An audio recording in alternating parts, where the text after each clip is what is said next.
আপনার বাংলাদেশে মাদ্রাসার ছাত্রদের এটা হালত, আর তাদের হালত হলো এটা। একজনও জানেন আলহামদুলিল্লাহ বলতে হয়, 4 তলা পর্যন্ত প্রতিটা ক্লাসের একই অবস্থা। আমাকে বললো হুজুর ছাত্রীদের হলরুমটা একটু পরিদর্শন করেন। আমি তাদের সাথে গেলাম, তাদেরও একই হালত।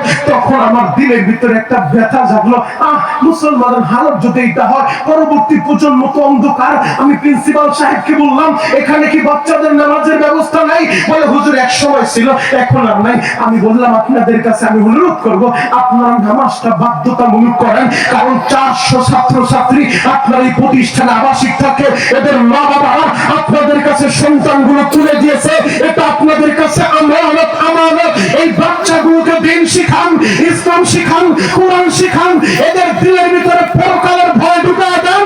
যদি এদেরকে দিন আর ইসলাম না শিখান, ভবিষ্যৎ প্রজন্ম তো অন্ধকার।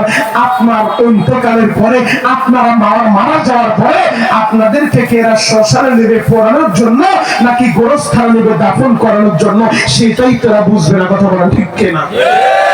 এই কথাটা কেন বললাম?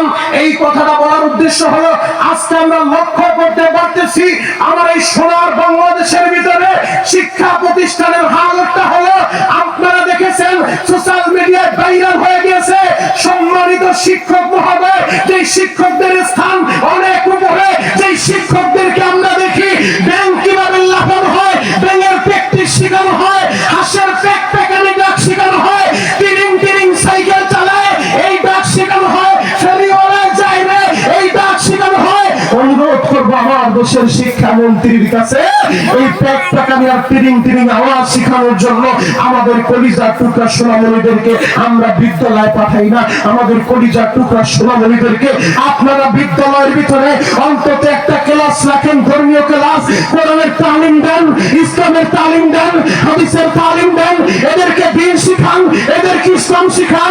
প্রতিটা স্কুলের ভিতরে একটা করে মাদ্রাসা টিচার নিয়োগ দিয়ে দেন, মাদ্রাসার গোলানা মুফতি নিয়োগ দিয়ে দেন, যাদের কাজ হলো বাচ্চাদেরকে ধর্ম শিখাবে। কথা বলেন ঠিক কিনা? অতএব এটা অত্যন্ত জরুরি বিষয়, আমাকে বলতে হবে, আপনাকে বলতে হবে, কারণ আপনার কলিজার সন্তানটাকে আপনি কি প্যাক প্যাকানি আওয়াজ শিখাবেন, তিরিং তিরিং সাইকেল চালায়, এগুলা শেখানোর জন্য বিদ্যালয়ে পাঠাবেন? এখন আপনার সিদ্ধান্ত। যদি বলেন না হুজুর এগুলো তো দরকার নেই, তাহলে অন্তত মক্তবে পাঠায় আগে কোরআন শিখান। কোন আলেম বলবে না আপনার ছেলেটাকে আপনি ডাক্তার বানাইতে পারবেন না, কোন আলেম বলবেন না আপনার সন্তানটাকে আপনি ইঞ্জিনিয়ার বানাতে পারবেন না, কোন আলেম এই কথা বলে না আপনার সন্তানটাকে আপনি ব্যারিস্টার বানাতে পারবেন না। বরঞ্চ আলেমেরা বলে আগে দিন শিখান, কোরআন শিখান, এরপরে আপনার সন্তানকে ডাক্তার বানান, ইঞ্জিনিয়ার বানান, জজ বানান, ব্যারিস্টার বানান। এই সন্তান বড় হয়ে ডাক্তার হবে, মানুষের সেবক হবে, ডাকাইত হবে না। এই ছেলে বড় হয়ে ইঞ্জিনিয়ার হবে, দেশের খেদমত করবে, জনগণের খেদমত করবে, ইঞ্জিনিয়ার নামক চোর হবে না। এই ছেলে বড় হয়ে বিচারকের সিংহাসনে বসে তখন টাকার বান্ডিল দেখে অবৈধ জালেমের পক্ষে রায় দেবে না, ইনসাফের বিচার করবে। কথা বলেন ঠিক? এখন মাহফিলে গেলেই বলে হুজুর মা বাবার বয়ান করবেন কেন? বলে আমার ছেলে আমারে মারে, আমার ছেলে আমার খবর নেয় না, আমাদের ভাত কাপড় দেয় না। আরে আপনার ছেলে আপনাকে মারে, আপনার ছেলে আপনার খবর নেয় না, আপনি তো আপনার ছেলের হক আদায় করেন নাই। বলেন হুজুর এটা আবার কি বললেন? আমরা তো শুধু মিঠা মিঠা আওয়াজ চাই। হুজুর সন্তানের আওয়াজ করে বুঝান মা বাবার খেদমতের কথা, কিন্তু সন্তানের প্রতি প্রতিটা মা বাবার যে হক আছে সেই হককে আপনি আদায় করছেন। বলবেন হুজুর এটা আবার কেমন হক? সন্তানের প্রতি মা বাবার 1 নাম্বার হক হলো, এখন আপনি বিবাহ করেন নাই, বিবাহ করার আগে সন্তানের প্রতি মা বাবার হক হলো একটা ভালো মা, দিনদার মা উপহার দেওয়া। একটা দিনদার মা যদি আপনি উপহার দিতে পারেন, এটা হলো সন্তানের জন্য 1 নাম্বার হক। 2 নাম্বার হক, সন্তান জন্মগ্রহণ করার পরে তার ডান কানে আজান দিতে হবে, বাম কানে ইকামত দিতে হবে। আজকে দেখা যায় উন্নত মানের হসপিটালগুলোর ভিতরে সেই জায়গায় উন্নত মানের সিজারের ব্যবস্থা আছে, কিন্তু দুঃখ আর পরিতাপের বিষয় আজানের ব্যবস্থাটা নাই। কথা বলেন ঠিক? আমার মুসলমানের সন্তান আমাদের তো দায়িত্ব হলো, নবীর সুন্নাহ হলো, সন্তানের প্রতি মা বাবার হক হলো সন্তান জন্মগ্রহণ করার পরে তার ডান কানে আল্লাহু আকবার বলে আযানটা দিতে হবে, ডান কানে ইকামত দিতে হবে। সন্তানের 7 দিনের দিন সুন্দর একটা নাম রাখতে হবে। এখন সন্তানের নাম কি রাখে জানেন? বাসর রাত্রে নাম সিলেক্ট করে ফেলে, অমুক নায়িকার নামে আমার মেয়ে হলে নামটা হবে, অমুক গায়কের নামে আমার ছেলে হলে নামটা হবে। অথচ বিশ্বনবীর সুন্নাহ হলো 7 দিনের দিন সুন্দর একটা নাম আপনাকে রাখতে হবে। মেয়ের নাম রাখছে জানিয়া, নাম কি? কথা বলে নাম কি? সুন্দর করে ডাক দাও মা জানিয়া।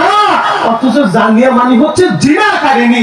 মেয়েটাকে ডাক দেয় মা জানিয়া, নামের অর্থ জিনাকারিনী। মেয়ের নাম রাখছে রিয়া, রিয়া মানে অহংকারী। ওর নামের তাসির তো পড়বে, ও তো অহংকারী হবে। এই জন্য নাম সুন্দর একটা নাম রাখতে হবে, ইসলামী নাম রাখতে হবে। আপনার প্রতিটা মা বাবার সন্তানের প্রতি হক হলো 7 দিনের দিন সুন্দর একটা নাম রাখতে হবে। সন্তানের জন্য আকিকা করতে হবে। ছেলে বলে 2টা খাসি দিয়ে আকিকা করবেন, মেয়ে বলে 1টা খাসি দিয়ে আকিকা করবেন। এই 7 দিনের দিন সন্তানের জন্য আকিকা করতে হবে। সন্তানের বয়স যখন 7 বছর হয়ে যাবে, সন্তানকে নামাজের তাগিদ দেন, সন্তানকে নামাজ শিখান, সন্তানকে নামাজের তাগিদ দেন, মক্তবে পাঠান, কোরআন শিখান, ইসলাম শিখান। সন্তানের বয়স যখন 10 বছর হয়ে যায়, নামাজ না পড়লে আস্তে করে হালকা হালকা প্রহার করা শুরু করেন, নামাজি বানান, নামাজ শিখায় দেন, দিন শিখায় দেন। এখন আমরা সন্তানের হকগুলো আদায় করি না, যার কারণে আমাদের সন্তানও আমাদের হক আদায় করে না। কথা বলেন ঠিক? এজন্যই সন্তান ডাক্তার হয় ঠিক, ইঞ্জিনিয়ার হয় ঠিক, জজ আর ব্যারিস্টার ঠিকই হয়। ওই জজ আর ব্যারিস্টারের মা বাবারাই বৃদ্ধাশ্রমগুলোর ভিতরে ভরা। আজকে আপনাকে একটা নিউজ দেখায় দেই, আপনাকে আজকে একটা নিউজ আমি শোনায় যাই। আমেরিকা থেকে আমাকে একজন পাঠাইছে, আমার এক মুসল্লি, আমি তো ঢাকা কেরানীগঞ্জের সুবাদা কেন্দ্রীয় জামে মসজিদের জুমা পড়াই। আমার এক মুসল্লি, তার ফ্যামিলি সহ সবাই আমেরিকাতে থাকে। তিনি আমাকে একটা আজকে ভিডিও পাঠিয়েছে মেসেঞ্জারে, বলতেছে হুজুর দেখেন, জাতিসংঘের এক সময় নাম তার একজন দাপটওয়ালা সদস্য ছিল, যেমন তেমন সর্বনা জাতিসংঘের সদস্য, আজকে তার শেষ পরিণতি হচ্ছে বৃদ্ধাশ্রমে পড়ে আছে।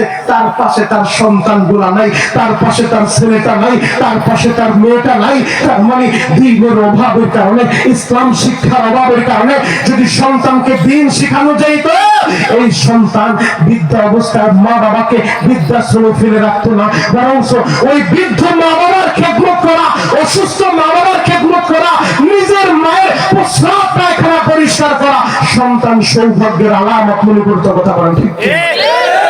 আমার বাংলাদেশের ভিতরে অধিকাংশ মাদ্রাসার ভিতরে গরিবের সন্তানগুলা পড়ে।